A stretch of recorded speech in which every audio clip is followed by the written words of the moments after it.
Hello and welcome back. It is time for something different today. It is a celebration of all things indie. As you may know, I am an independent author, which means I publish my books myself. And the person I'm going to speak to today is a real champion of indie books and indie authors. So it is my very great pleasure to welcome you to Kristina Carmela, who is the founder of the Indieverse Awards. Hello. Hi. How are you? Thanks for having me. I'm great. How are you? I'm good. I'm excited to chat.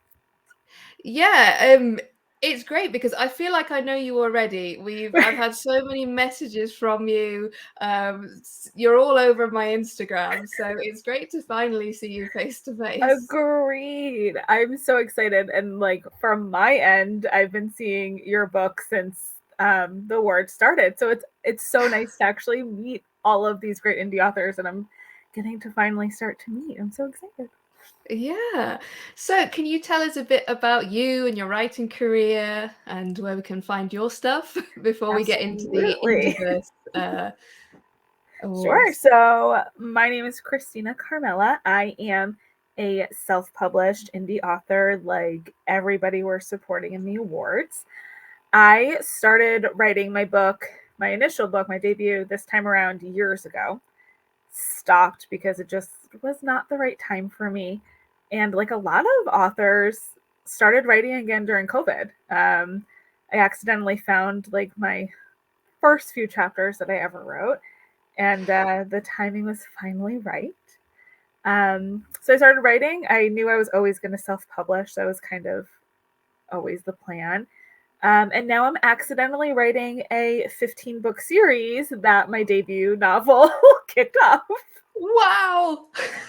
So all by accident. This is never the plan.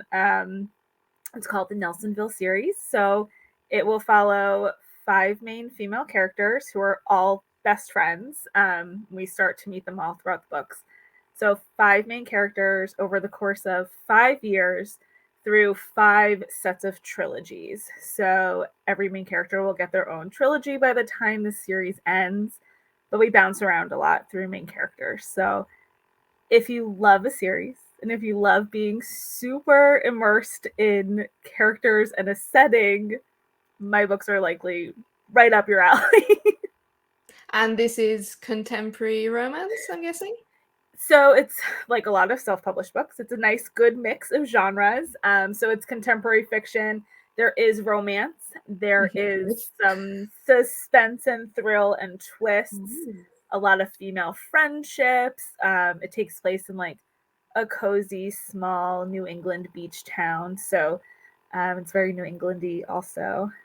So yeah, it's a little bit of a few things. This sounds amazing, and I'm probably gonna go check it out. You should. But what book are you on currently? So the 4th book in the series, The Shoreline, publishes next month, and then I just started writing the 5th novel, which I'm hoping I can get out by the end of the year, but we're gonna see what happens. Well, best of luck with that. Thank you. And now the reason that I've invited you here today is to tell us a bit about the Indieverse Awards. So could you give us a brief overview of what it's about? And while you're doing that, I will just pop up a little slideshow. So if I'm not looking at you, I'm not being rude.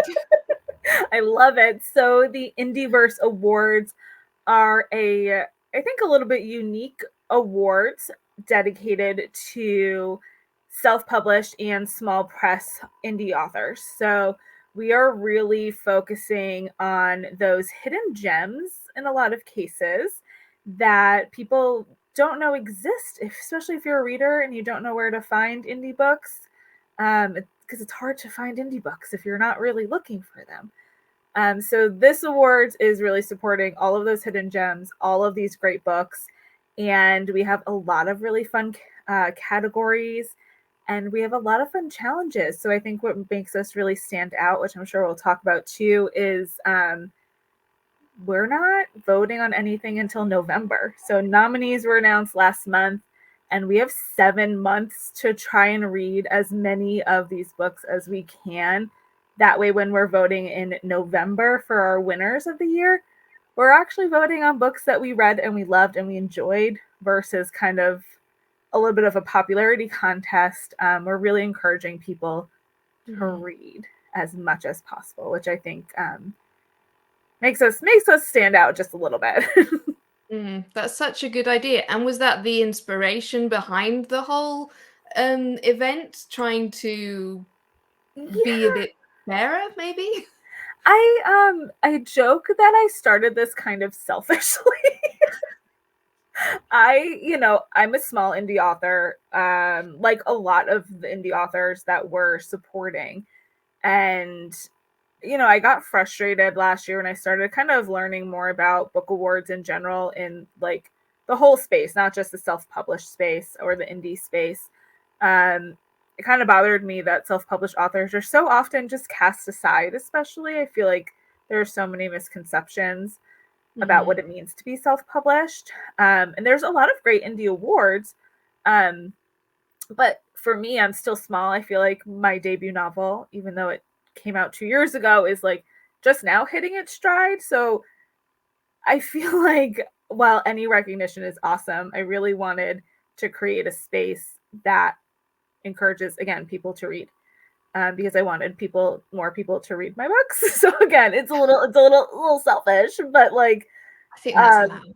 It's okay, right? It's fine. If it was just me being nominated, that'd be different. But so that kind of really stemmed. It was really the inspiration of, well, if I want more people to read my books, how can I encourage people to read all these other great indie books? I've been reading indie books for the last 2 years now, and they're so good. And like so many people are missing out on these really good books because they just don't know that they exist. So I really wanted a space to create something that can really, support indie authors. And I find too, and I think a lot of indie authors find when you find your community and you find your people, things start to change, right? It's being indie is very community based, and we need to support each other and collaborate and create our own opportunities in a way. So this is kind of a little bit of my way also to give back to this really awesome community that has welcomed me in when I started writing. Well, you have certainly given yourself a task to do, but I know that I'm very excited about it. Now, you mentioned the voting isn't until November. So, and also, I say this because I entered, but I think I entered right before the cutoff. So I'm a bit unsure about the whole when it actually started. So could you just give us a run through of the timeline? So when did it open, and what kind of is happening until November? Because that's, as you said, 7 months is quite a long time. It's a long time. So I started thinking about all of this last year for a long while, and I was like, all right, 2024, this is it. So January, I started really kind of I've been piecing it together for a long while, but like really started to like get it out there. We opened up submissions February 1st. And initially the submissions, we have 2 different kinds of submissions. We have paid categories, which was $10 for our best of. Those are really more genre based. And those winners will get prizes and like a few other perks along the way. And then we had, oh my God, it was 59 free categories initially that we started with. And those are all free. They're not genre based. They're just, we're looking at them now. They're super fun. And so there's a really good mix. So initially I was going to keep the submissions open for the full month of February because I didn't think that it was going to be popular. How wrong you were. Listen, prove me wrong any day of the week. I'm fine with that. So we ended up getting almost 5,000 submissions in the first like week and a half. Wow. So I for my own sanity's sake, I had to stop it. So we only, I think it lasted like 10 days for the free submissions, and the best of remained open for that full month. Yeah, so we got a ton, which was amazing. And from February, we basically every single submission was vetted by a team. I had a team of about 15 people. We went through every eligible title, which was a lot because we had a lot that just weren't eligible. We vetted everything, and I placed everybody in categories. It was very stressful. But those nominees were announced March 18th. So we're not even a full month out from nominees being announced, which is crazy. And so it kind of feels like it's been 5 years since nominees have been announced for me. And now we're kind of into the meat of like all the fun. Like this is what I've been really looking forward to. So for the next 7 months, we're doing a variety of things. We're doing reader challenges. So this month, for example, April is to stuff your TBR. We have 150 nominated titles in a range of genres, which is really cool. And we're collaborating with the Spring Spectacular, which is April 12th to 15th.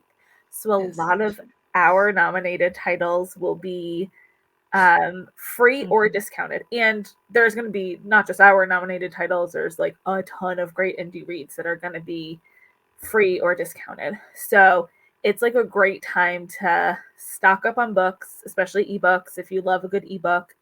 And for every purchase you make or every free download you have, you basically can enter yourself to win even more free books. We have a whole bunch of indie authors who have donated their books, whether they're nominated or not, which is really cool.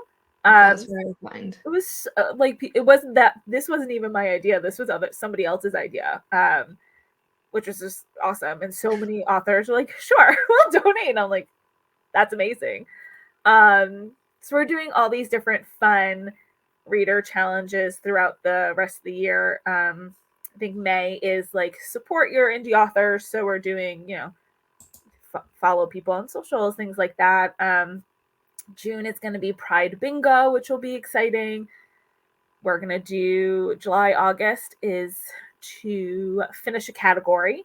So finish reading any one of our, I think we ended up with probably at least 65 or 70 categories by the time we ended it all.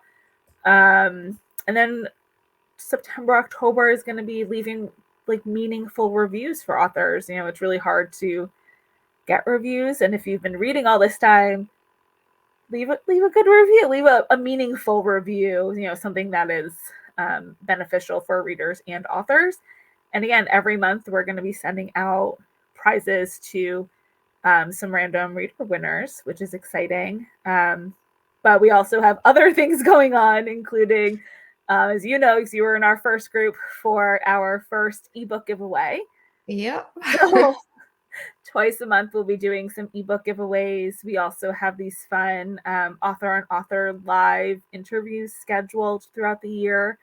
We'll be doing group sales. We'll be doing a bunch of other fun stuff to incorporate and support all of our indie authors, as well as supporting and encouraging our readers to read and find their next new favorite indie author, because there's so many good indie authors on this list. And how's the best way that people can keep on track of that? Is it by following the website, which I've just put up now, or on Instagram, or both, generally? So both. So Instagram's definitely where I'm spending most of my time. Our handle is just at Indieverse Awards, nice and easy. But the website, indieverseawards.com, which is right here, that has everything. So you can see all of our nominees, but there's also, you'll notice, Reader Hub is what I call it. And that's kind of where you get a little bit of an outline of what's coming up. You'll see the current month's challenge, and there's just a Google form for you to enter, nothing like super fancy. And every time you buy an indie book that's nominated, you can fill out that quick form. There's the rules and the guidelines. And then we'll also have, there's some free, like a little like press kit, essentially. So if you want to share what's going on. But we also have a lot of trackers. So there's a lot of books, right? It's hard to kind of keep track. So I have a tracker by author, so you can see, two of my books are nominated, and what categories they're nominated for. So we have it by author, we have it by category, so you can actually see each category, and what books are nominated. We also have just a straight TBR list. So if you want to, get into it and really get as many books as you can, we have a list. We also have some blank brackets if you want to do like a fun little bracket visual. Yeah, We have reader logs, right? Like we have like all these fun stuff. I just added, we have a review guidelines, like our little, if you like to do like five, based on the 5-star scale. I have, a little guideline for that. But then I also just added a little spin on reviews. So, if you don't love the 5-star kind of scale, or if you want to share something different, you can, it asks you like, some tropes or some vibes that it gave you, some of your favorite things about the book, your favorite character, like some of different ways to show that you read a book and what you loved and or liked about a book. That way you can share with other people too. So there's a lot of fun things on that reader hub to make it easy for the readers to stay on track, stay organized, and have fun during these next 7 months. Yeah, that's definitely a website you want to be keeping on your sort of favorite tab at the top there. Exactly. Yes, I love that. So we're watching, as we're talking, there's this slideshow with all the sort of categories, and you mentioned there's like the best of, the title based, and then what you call your universe categories. And you've already said some of them were paid and some of them were not. And why did you decide to have so many? Why not just best fantasy, best romance, best horror? Keep it simple for yourself. I think what we've learned here is that I don't like to keep things simple. Boring. Right. I really, I wanted to stand out a little bit, and I wanted to have some really fun categories. And when I started kind of building it out, I started with the best of, right? It makes sense to have your best of based on genres, your best romance, your best thrillers, your best dystopians, your best, it's easy. That's really easy. And I think those categories work well in the indie world, but they work better for traditional books because a lot of self-published indie books are multi-genre. We tend to blur the lines. We don't need to be confined. And I think that's really, really amazing. And I love, that's like one of my favorite things about self-published indie books. And my books are definitely a little bit of a few different things. And so when I was like, well, what else can we do? I didn't want those free categories to be very genre based. Outside of, there's a few like kid specific ones, and there's a few that include like magic, which are usually, fall under the fantasy genre. But a lot of like the tropes based categories, your second chance, your chosen one, things like that, those really cross so many genres. So I wanted to, one, make sure that I had categories that everybody could fit their books into. And I personally love encouraging people to try new things. A book might seem one way when you're, reading the back blurb. When you get into it, the meat of the story might be not very different, but like can include a lot of different things, right? And you might not know that until you get the opportunity to read it. So I wanted the chance to mix things up, push the boundaries a little bit in easy ways, right? It's just reading, but it's fun to try something new. And I wanted to make sure that everybody who is writing, maybe not very genre, I know that there are definitely indie authors who are writing, very genre based. But if you're not one of those, if you're like me and you're just having fun with your stories, like I wanted there to be some really fun things for people to apply for. And then we also wanted to support, like you said, our universe. We can't get our books out by ourselves. So we have categories for editors, voice actors, Yeah. book podcasts, book blogs, all these different things and people and creators that help either get our books into the world or help us as we're kind of seamless immersive narration.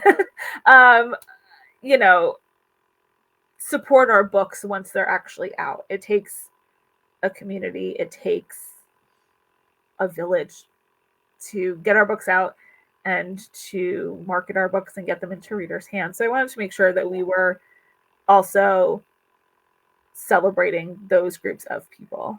Mm.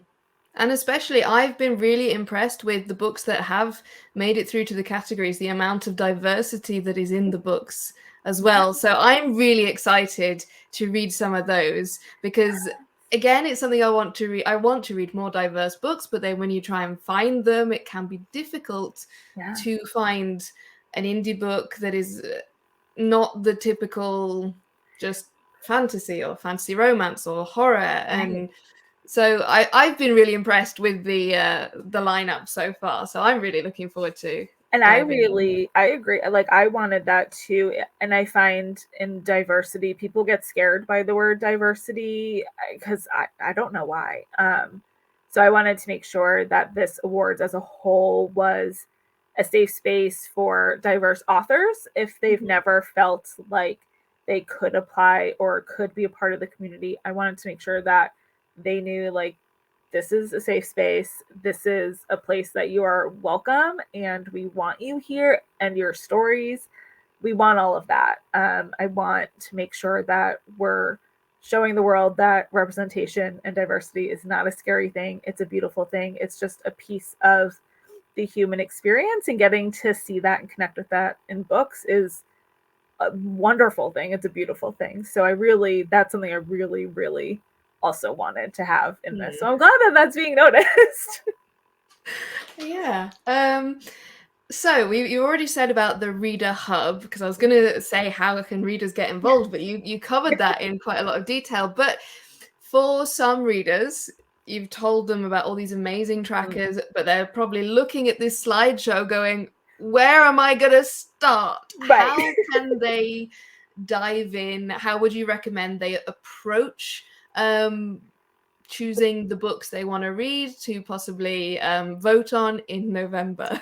Yes, it's overwhelming for sure, especially like if you hear there's 150 nominated titles. Like, for a lot of people, 150 is a lot to get through from now till November, myself included. For a lot of people, 150 is like probably close to what you can read in 7 months. So what I recommend is to look at all the different categories. So I would suggest going to the hub and downloading the category tracker first, and choose the category that gets you the most excited. So if you want to start, and I'm guessing that a lot of people will kind of start with the genre-based ones. So those are your best ofs.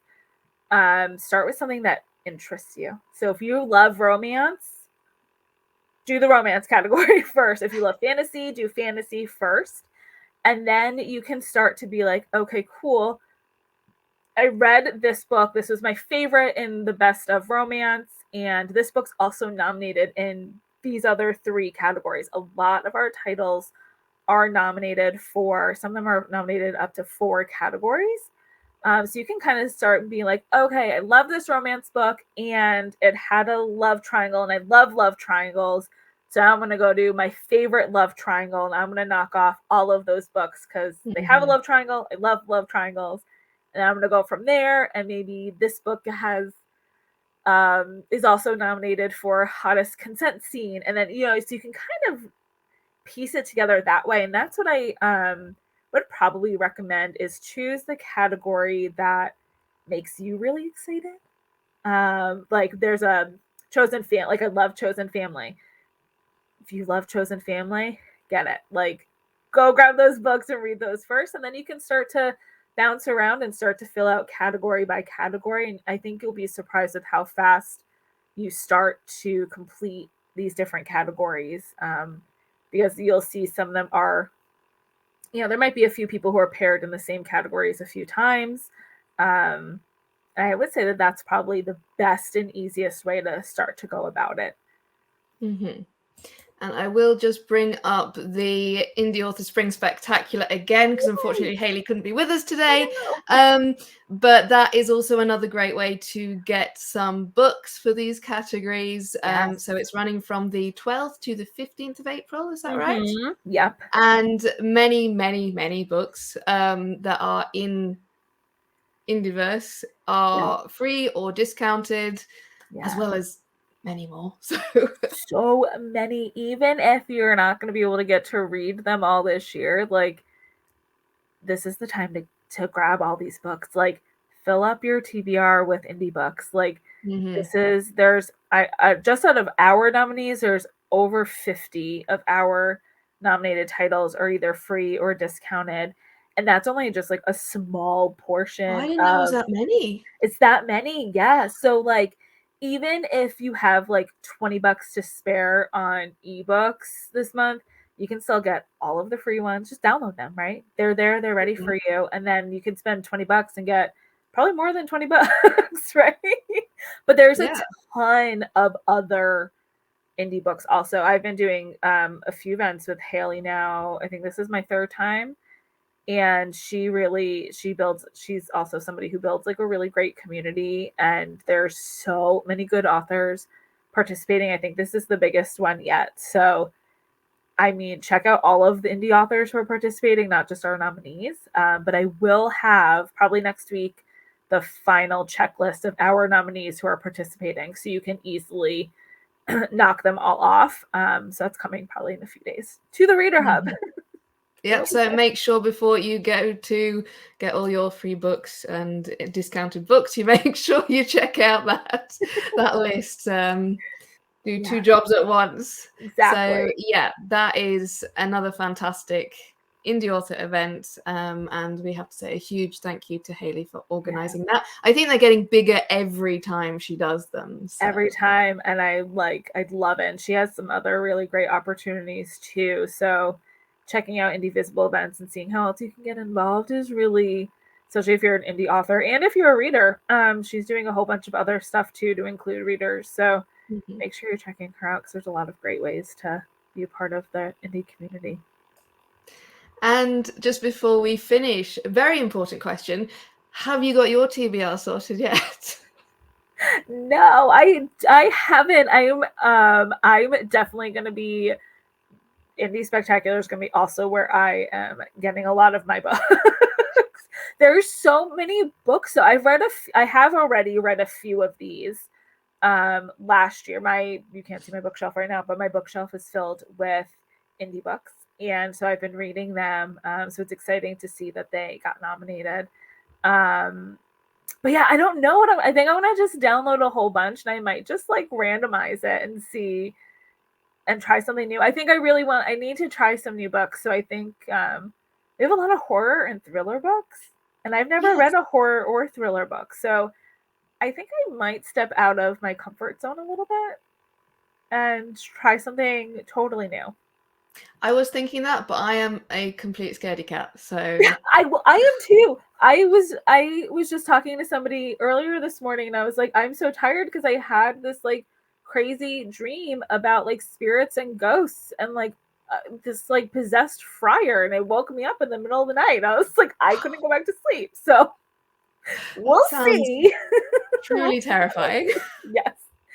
But yeah, so we'll see. Yeah, and I will just put the Indieverse Award website back up there. And what do you see for the future of the awards? Is this just a one-off, or are you hoping it will sort of get bigger and grow? Yeah, my plan is to keep doing it as long as you guys want me to do it. I think with the response from this first year, there's definitely going to be a second year. And yeah, I'm going to keep doing it as long as there's a space for me to do it. I think it's important. I think it's exciting. I'm going to be thinking of new ways to try and include authors who maybe submitted for a title-based category, but didn't make it. Because again, the competition's stiff, and I think that that's just going to keep getting harder and harder if there's more and more people who are entering.